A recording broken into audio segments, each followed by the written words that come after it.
Welcome back to my channel Mittu RN recipes Tamil. நம்ம வீடியோவில் இன்றைக்கி என்ன பார்க்க போகிறோன்னு பார்த்தீங்கன்னா சூப்பரான எக் பப்ஸ்.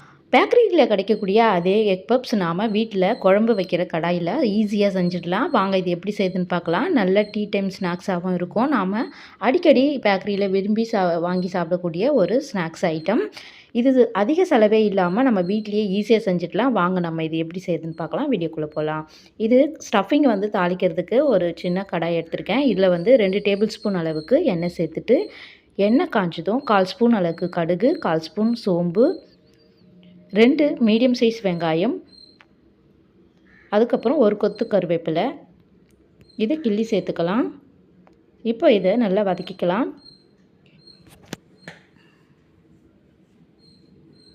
தேவையான அளவுக்கு உப்பு சேர்த்துக்கலாம். சேர்த்துட்டு நல்லா வதக்கிக்கலாம். வெங்காயம் நல்லா வதங்கினதுக்கப்புறமா ஒரு மீடியம் சைஸ் தக்காளி பொடியாக நறுக்கி சேர்த்துக்கலாம். வெங்காயமும் தக்காளியும் நல்லா வதங்கி வந்ததுக்கப்புறமா நாம் 1 டேபிள் ஸ்பூன் அளவுக்கு இஞ்சி பூண்டு விழுது சேர்த்துக்கலாம். அதுக்கப்புறம் 1 ஸ்பூன் கரம் மசாலா, ஒரு 3/4 ஸ்பூன் அளவுக்கு வெறும் மிளகாய் தூள், 1/4 ஸ்பூன் மஞ்சத்தூள் சேர்த்து நல்லா வதக்கிக்கலாம். இது நல்லா பச்சை வாடை போகிற வரைக்கும் நல்லா வதக்கிட்டு அப்படியே நாம் எடுத்து வச்சுக்கலாம். இப்போ நாம் பப்ஸ் செய்ய மாவு பிசைஞ்சிக்கலாம். 1 கப்புக்கும் கம்மியாக மைதா மாவு எடுத்திருக்கேன். இதில் தேவையான அளவுக்கு உப்பு சேர்த்துக்கலாம். இப்போ தேவையான அளவுக்கு தண்ணி சேர்த்து நாம் இதை சப்பாத்தி மாவு பதத்துக்கு பிசைஞ்சு எடுத்துக்கலாம். இப்போ இதை நல்லா பிசைஞ்சு எடுத்துக்கிட்டேன்.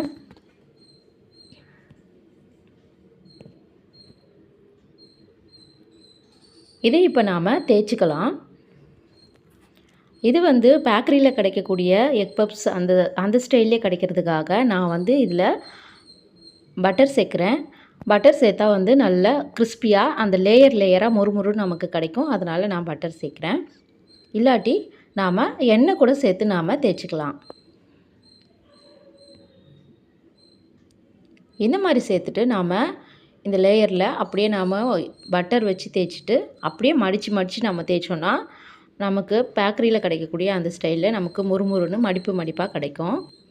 பட்டர் இல்லாட்டி எண்ணெய் கூட தேய்ச்சி நம்ம இந்த மாதிரி தேய்ச்சி எடுத்துக்கலாம். இந்த மாதிரி மடித்து தேய்ச்சி நாம் இந்த மாவை தேய்ச்சி எடுத்துக்கிட்டு இதிலேருந்து ஒரு சின்ன பீஸ் எடுத்து நாம் இப்போ ஒரு பப்ஸுக்கு தேவையான அளவுக்கு மாவு எடுத்து இந்த மாதிரி தேய்ச்சிக்கிறேன்.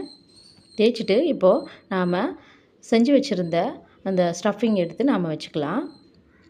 வச்சுட்டு இப்போது இது வேக வச்ச முட்டை பாதி இந்த அளவுக்கு நான் கட் பண்ணி எடுத்துருக்கேன். இதை வச்சு நாம் இந்த மாதிரி மடித்து எடுத்துக்கலாம். இப்போ இதை இந்த மாதிரி மடித்து ரெடி பண்ணி எடுத்துக்கலாம். இது அப்படியே இருக்கட்டும். இது மேலே நல்லா ப்ரௌனாக நமக்கு கலர் கிடைக்க ஒரு முட்டையில் நாம் ஒரு கோட்டிங் கொடுக்கணும். அதனால் நான் ஒரு முட்டையை உடச்சி எடுத்து இதை நல்லா பீட் பண்ணி எடுத்துக்கலாம்.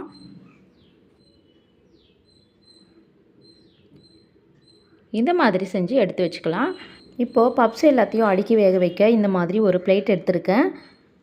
இதில் லைட்டாக எண்ணெய் பூசிட்டு நாம் ரெடி பண்ணி வச்சுருந்த பப்ஸ் எல்லாம் அடுக்கி வச்சுக்கலாம். இதில் ஒரு 4 தான் வச்சு நாம் வேக வைக்க முடியும். அதனால் 4 வச்சுக்கிட்டேன். இப்போ நாம் ரெடி பண்ணி வச்சுருந்த முட்டையை நாம் இது மேலே தேய்ச்சிக்கலாம்.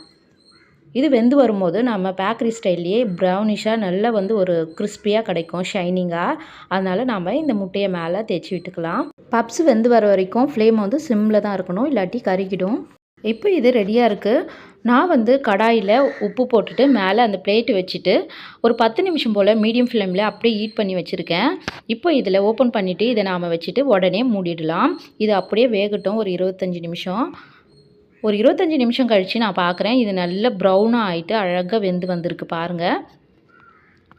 இன்னும் கூட கொஞ்சம் கலர் வரட்டோன்னு நான் ஒரு 5 நிமிஷம் 10 நிமிஷம் போல் வச்சேன்.